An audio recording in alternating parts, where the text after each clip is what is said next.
welcome into Spattered. I have my daddy-o with me today because he asked for a certain case of an individual that we will be discussing, I guess. I don't know how to do intros. I really don't. Well, I'm the type that would like to find out how much the movies got it right and how much they've changed things. So I thought it would be interesting to find out what Hannibal Lecter is actually portrayed from. So here we go. Okay, we'll get right into it. So before we get started, while we understand that some individuals listen for the entertainment aspect of true crime, it's important to remember that these are real people with families and friends who may still be suffering from their loss. These stories are not meant to open old wounds or cause further emotional damage to those involved. We remind you to please be respectful and do not dox or contact those involved with cases. The case discussed on this podcast today may be disturbing to some listeners, and listener discretion is advised. As far as trigger warnings go, I think just stating Hannibal Lecter is enough to say, yeah, there's going to be some stuff happening here, but as like the big four that we usually talk about, like sexual assault, domestic violence, minor involved cases, or like, I guess necrophilia or cannibalism would be in there too. We do touch a little bit on cannibalism, but it's not huge. So this one's mostly going to be like mutilation and that type of thing. Yeah, it's definitely mutilation for sure. Okay. So, Well, sounds interesting. alrighty. So, as a 23-year-old journalist of Argosy magazine, Thomas Harris was sent to Nuevo Leon State Prison in Monterrey, Mexico, to interview an American mental patient there by the name of Dykes Askew Simmons, which I totally thought that his name was Dix Askew. I'm not gonna lie. Mom had to correct me on that today. I was like, God damn, no wonder he's fucking doing shit. He got made fun of as a kid. We all know he did. So, Simmons was awaiting the death penalty for the murder of 3 young people, and while imprisoned, he decided that he was going to bribe a prison guard to leave his cell door open and provide him with a gun for his escape. Now, this prison guard ended up taking Simmons's money, keeping the door locked, and then he shot him down for his escape attempt. Oh my God. Which I'm like, how are you escaping if the door is locked, sir? Just, thanks for the cash. Bang. What? I didn't want to miss, and if I did, I wanted another shot. Oh my God. So, fortunately, the prison did have a doctor on site, and the gunshot wound was able to be treated fairly easily. Harris, who had been there for the interview with Simmons, decided that he would include a small interview from the prison's doctor. The doctor was described by Harris as a small, lithe male with dark red hair. He stood very still and had a certain elegance about him. A man named Dr. Salazar. And that was basically to give him an anonymity to his character so he didn't get discovered right away. So Harris recalls Dr. Salazar as well-spoken, inquisitive, sleek, and a psychologically complicated surgeon. However, as the interview progressed, the conversation seemed to take a darker twist than Harris had originally expected. The two briefly talked about the patient that Dr. Salazar was treating, Simmons, and he asked a series of questions, displaying his enigmatic personality and complicated psyche. Dr. Salazar asked questions like, how did Harris feel about Simmons? Did Harris notice the disfigurement on Simmons's face? Did Harris see the pictures of Simmons' victims? Dr. Salazar then proceeded to go into detail to discuss the torture of these victims prior to their deaths. And when Harris responded to what he thought the victims looked like or how they acted, he simply said that they looked like they were nice people. Dr. Salazar responded, "You're not saying they provoked him." As in a question, right? I'm like, okay. Harris made comments to Dr. Salazar that he had enjoyed their conversation and ultimately thanked him before going to knock on the door and inform the warden that the meeting and interview was over. Before leaving the room, Harris told the doctor if he was ever in Texas to look him up, that they'd go get lunch or grab drinks together, to which, without any hint of irony, Dr. Salazar responded, "Thank you, Mr. Harris. Certainly I will, next I travel." After speaking with Dr. Salazar, Harris asked the prison warden how long Dr. Salazar had actually been employed at the prison, to which the warden gave a strange look and responded, "Hombre, you don't know who that is? The doctor is a murderer." The warden proceeded to tell him the doctor's story. And here's where we get started. AKA. Alfredo Ballí Treviño was born on October 2nd of 1931. He was the second of 5 children to a predominant family in Mendez, and I'm so sorry if I mispronounce this. Spanish isn't my second language. English is barely tying for first, so here we go. Tamaulipas, I want to say, I'm not really sure. Apologies once again. But Treviño's father was known as being a strict individual and highly encouraged all of the children to pursue their studies and excel in school, which is what led Treviño and his brother to medical school. By 1959, Treviño was working as a medical intern in Monterrey, Mexico. Everything seemed to be going well for Treviño, and he seemed to kind of be excelling in his field. I got it. If you ever remember a famous golfer called Lee Trevino, it's Trevino, not Trevino. Well, Mom said Treviño. Wow, it's Trevino. Trevino. It's the name of a famous golfer back in the 70s and 80s. Whichever it may be. Lee Trevino, he was a great player, a very nice man. However, Treviño was harboring a dark secret. He was in a presumed homosexual relationship with one Dr. Jesus Castillo Rangel. During this time period in Mexico, homosexuality of any kind was seen as unacceptable, and much of Mexico still responded hostilely to the LGBTQ community. Obviously, with this fear in the back of Treviño's mind, in addition to being from a predominant family, he wanted to keep this relationship a secret. Treviño wants to be able to keep up this appearance of a strict individual like his father and fit in with mainstream society, but Rangel is vehemently against it. On October 9th of 1959, Treviño went to visit Rangel, and the two men got into an argument. It's undisclosed what the argument was fully about, but it's been narrowed down to either being about money or Treviño's plans to marry a woman to keep up his appearances. In the heat of this argument, Treviño made a life-changing and fateful decision. He took a chloroform-soaked rag and held it over Rangel's face until he passed out, and then proceeded to slit his throat with a scalpel. Presumably, Rangel may have tried to flee at this point to the bathroom, and Treviño followed him to finish the job. Treviño then carefully sliced and dismembered Rangel into small pieces and packaged him into a box which he attempted to bury on an abandoned ranch or an open lot. However, the body was quickly discovered by a suspicious acquaintance. However, other articles state that it might have been an uncle that followed Treviño to the burial site.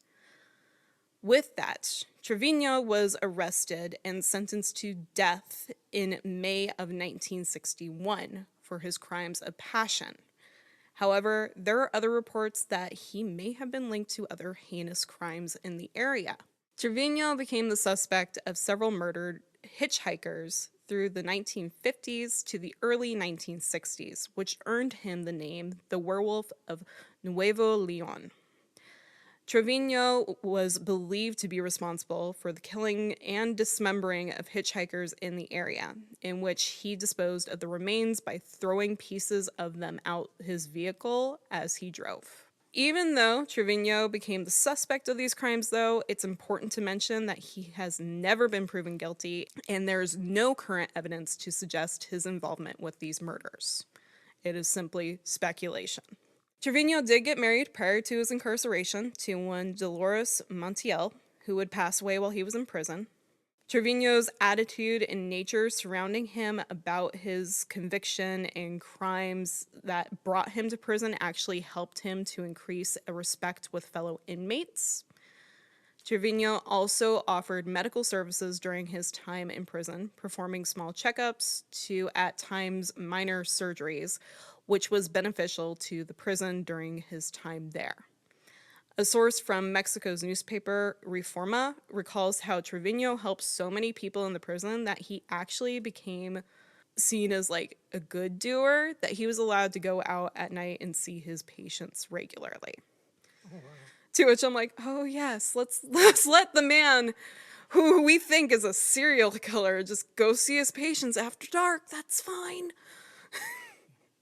Trevino also never lost his style. He wore light-colored ensembles, suits, white socks, and dark shades, which he had due to a light sensitivity.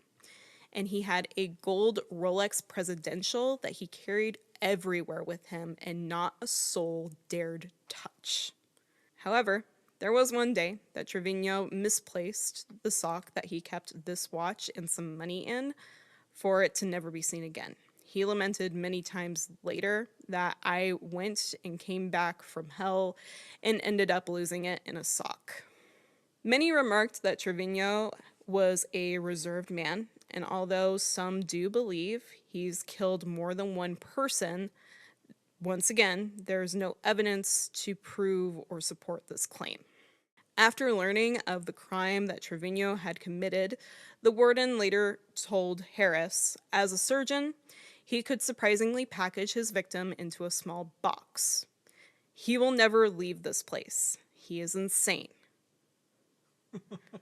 I'm like, A small box. how small of a box are we talking? Are we Because talking like a sandwich box? that's kind of A what I was lunchbox. thinking. I was like, are we talking? Oh, Jesus Christ. A lunchbox. Yeah. I was like, We started here with Hannibal, right? we did start here with Hannibal. I wasn't expecting that dark humor to come out, though. Jesus. I keep it in my lunchbox. Man. Keep it in my lunchbox. No, I was like, because I'm like, how small is this box? And I wish I could have found something about it, because every article I read had people mentioning how it was a small box. I'm like, are we talking like a small Amazon box? Are we talking like one of like the little fancy like gift wrap boxes? What size are we talking about here? A ream of paper box. What does a small box mean? Because now I'm interested. So, Interesting. years passed, and Harris began to write his own renowned crime novels when he remembered an exchange with one Dr. Salazar, or Trevino. Then he began to create and sculpt the character we all know today as Hannibal Lecter, introducing him into the series in 1981's Red Dragon, which depicted the character as a brilliant psychiatrist and cannibal. In future interviews, Harris stated that it was not Dr. Salazar, but because of Dr. Salazar that I was able to recognize his colleague and fellow practitioner Hannibal Lecter. Then, in the 25th anniversary edition of Silence of the Lambs, Harris included in the introduction to the novel his inspiration behind Hannibal Lecter. Harris mentioned his trip to Monterrey in his early 20s and how he had interviewed with an individual he named Dr. Salazar in order to protect his identity. Actually, shaping the conversation that they had originally about Simmons, the one that we discussed, into that conversation that we all know from Silence of the Lambs between Clarice Starling and Hannibal Lecter during their first meeting. So, Trevino's sentence was commuted after 20 years behind bars, and he returned to his old neighborhood in Monterrey. Many people judged Trevino's past and the doctor's release from prison. However, Trevino paid little mind to this and continued to practice medicine in the same building where he had killed his victim nearly 20 years prior. Wow. Trevino's patients consisted mostly of elderly or senior individuals, which he did not charge, as he stated it was a symbolic contribution, which I'm presuming it's more of like... Mercy killings. No. You're so old, we need to give you. No. No. It's more of like a community service at this point, because it's regarded in most of the interviews that he did or people that spoke to him that he was very remorseful for his crime. So Treviño remarried after his release to a woman named Christina. The two would go on to have children before Christina's death, just 5 years following Treviño's release. Boy, he just doesn't keep them around very long. When it was revealed that Harris was publishing a novel, Treviño didn't pay much mind to it. However, when The Silence of the Lambs movie was released and became a box office hit, he figured out that he had been the inspiration for Hannibal Lecter, to which many of his family members made fun of him, calling Treviño Hannibal or Dr. Lecter, to which, according to his friends and family, Treviño thought was pretty funny. In 2008, Treviño agreed to do a newspaper interview stating, "We can talk about anything you'd like, except that. I don't want to relive my dark past. I don't want to wake up my ghosts. It's very hard. The past is heavy, and the truth is that this angst I have is unbearable." So he was basically saying, like, we can talk about anything you want except the murder. That, because I don't want to relive it. he doesn't want to relive it. He could actually relapse to it. So I can understand. I can understand that. A few months following this interview, in February of 2009, Treviño passed away in his sleep at the age of 77 years old from prostate cancer. Which, one of the oddest things I found while researching this is that his son that was named Alfredo Jr. also passed away from cancer in 2010. And then following that, his son, who was also named Alfredo Jr. Jr., or Jr. the Second, passed away in a car crash.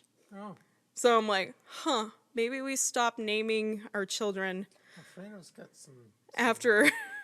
some nasty jinx to it. I was like, let's stop naming our children after our fathers. Alfredo. No, anything but Alfredo. How about Linguini? Linguini. Now, this is just one of many individuals that have inspired who we know today as Hannibal Lecter.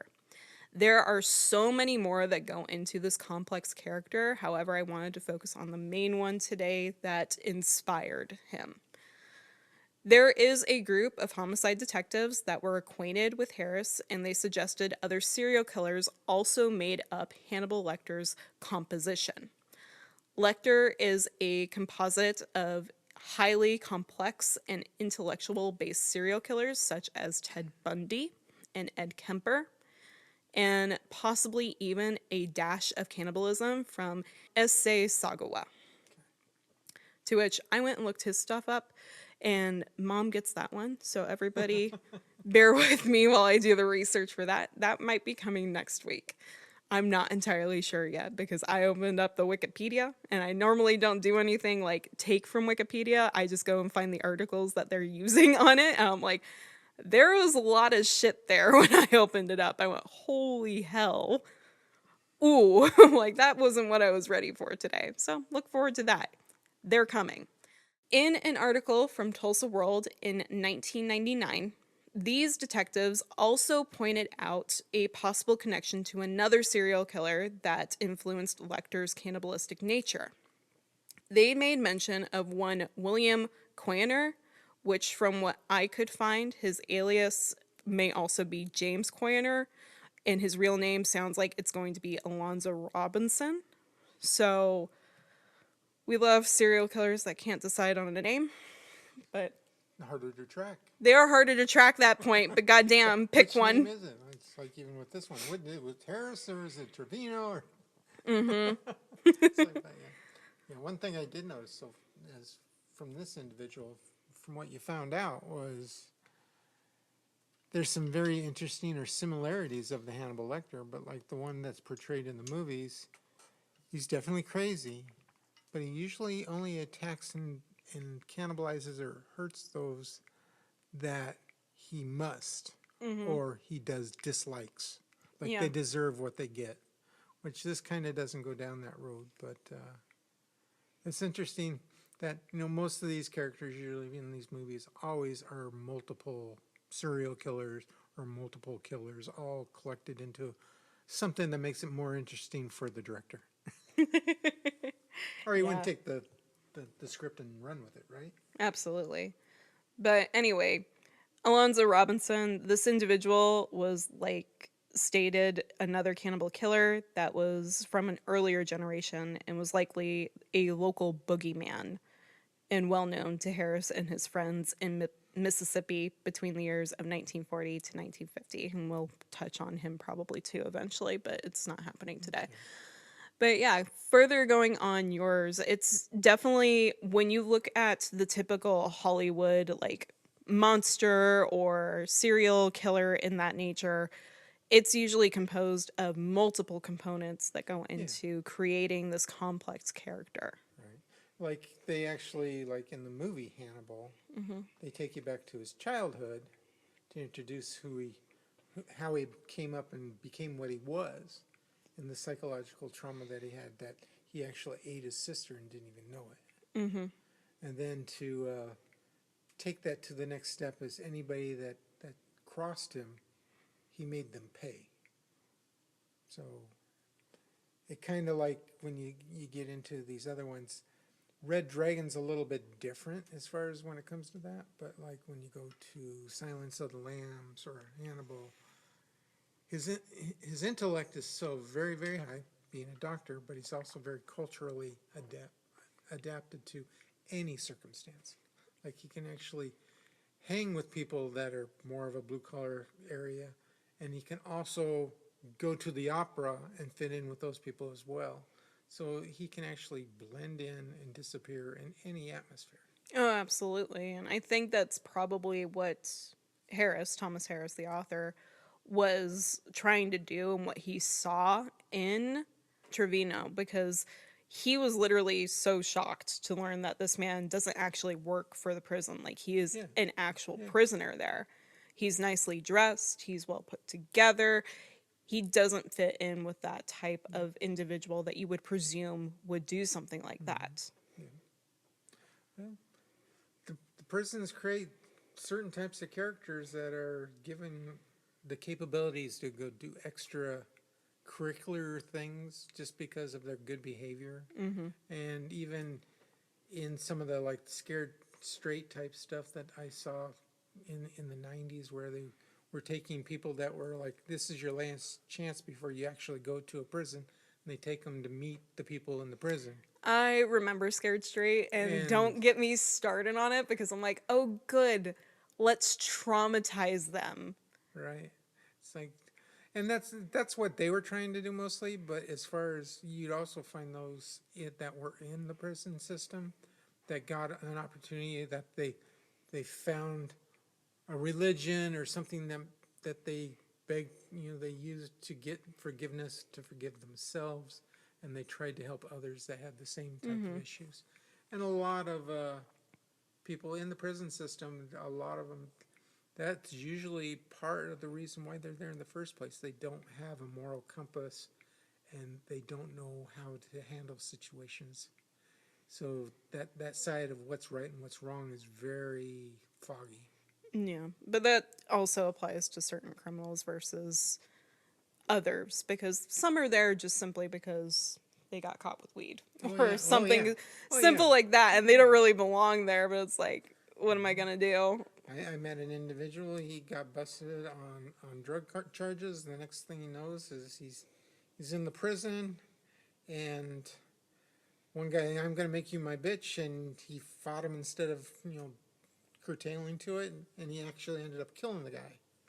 Well, added to his sentence because now he murdered somebody Yep. behind bars. So and now he's out, but it's like he never wants to go back there again, just for what he did the first time. That was so stupid, and he got stuck in a situation where it was him to be raped on a regular basis and used as a slave within the system, or fight your way out.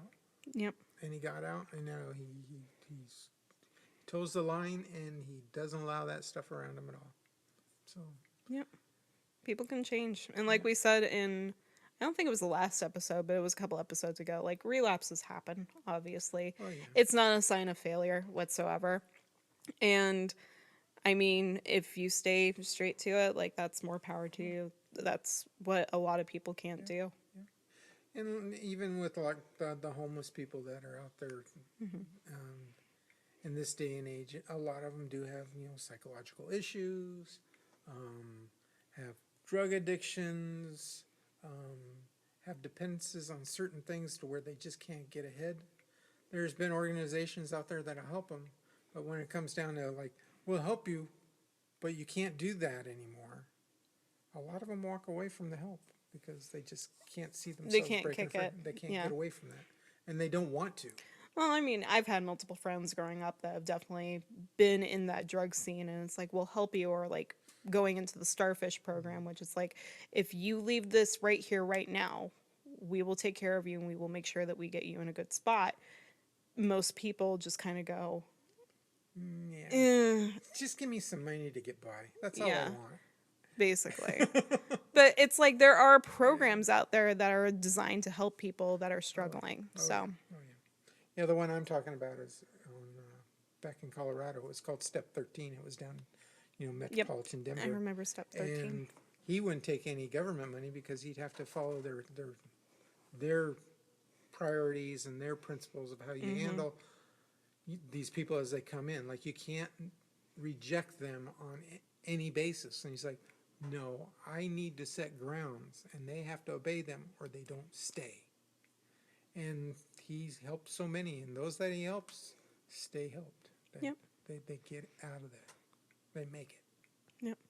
Anyways, we gone down a slippery rabbit I hole. know. Here we go, right? Yeah. Here we go, There off goes into the the rabbit tangent, hole. right? I just find it crazy that they were like, yeah, you're doing so good. We suspect you of serial murders, but go ahead and go see your patients after dark. like- What? It's like, if we find out anything, we will come talk to you. I'm And like, that's what it usually oh, is. God. It's like you find that spot where they're like, I got a good thing going here. I've kind of put that behind me. I have some skills that can help others. I'll try. Yeah. And it gives them self-worth, which is something that a lot of people just don't have, and that's why they go where they Yeah. go. But then again, it's like there's contemplations on if it was a fully homosexual relationship or not, or if it might have just been something that was used against him. He was Sure. like, what the fuck? Sure. Oh, I know. Like, things like that, you don't know what sets them off, and then they go down that rabbit hole, and now they're stuck in that rabbit hole, and then they're so engrossed in what happened and the feelings that they get from it, whether you consider them good or bad, they become feelings that some latch onto and others find the disgust in, Yeah. and it becomes a need. Like, you look at like Ted Bundy as a person, he came across as like your next door neighbor, and he'd do psychotic things just off on a Oh, whim absolutely. That's the same way that most of them work. And honest to God, most of your serial killers do tend to be pinnacles of society or be held to that standard. And it's like, whenever I hear somebody go, oh, they're the pinnacle of the community, I'm like, There's that red flag. there's that red flag right there. Excuse me? Because, like, when you look at, like, BTK, Dennis Rader, he was a pinnacle in his community. He was such a big person and, like, such a help out. But behind the scenes, he's fucking killing people. Sure. Bind, torture, kill. And it's like, Jesus Christ. And, like, when he got arrested, people are like, oh, there's no way. There's absolutely no way. And his daughter has come out with a novel since then, which I would love to absolutely read. Like, if you guys knew what I knew. Yeah, basically. I was the she's fly like, on the wall. I know. I remember her stating in an interview about the book how there were times when he was just the perfect dad, and then there were times that he would just completely lose it. And he'd yell at them, and then he'd disappear for the rest of the day. Sure. It's like, what the fuck? Yeah. It's weird. There's a definite a makeup for many of them that you can like put them right into the book. Mm-hmm. But the sad thing is there's normal people that are just like that just don't go down that road. Yeah. I'm like, you can be psychotic and not be a serial killer. But anyways, that is our short, sweet episode this week about the man who inspired Hannibal Lecter. I hope that you all enjoyed that, and we got a couple names of some serial killers that will be coming up not super soon, presumably. Although one of them might. Depends on how I'm feeling this weekend when I start research. But you'll definitely be hearing about Ted Bundy and Ed Kemper down the line, and most definitely Alonzo Robinson down the line. And then Isawa, yeah, Sagawa. Sorry, Sagawa. Isai Sagawa. Thank you again for listening to Spattered. Please make sure to follow the show on Facebook and Instagram at Spattered Podcast and on X at Spattered Pod. If you're enjoying the show, make sure to follow and leave a 5-star rating on Spotify, Apple Podcasts, Amazon Music, or wherever you get your podcasts from. If you're watching on YouTube, like this video, subscribe, and ring the notification bell to be notified when the show goes live or drops a video. As always, if you have a case request, any questions, or are interested in sponsoring the show, please email me at spatteredpodcast@gmail.com.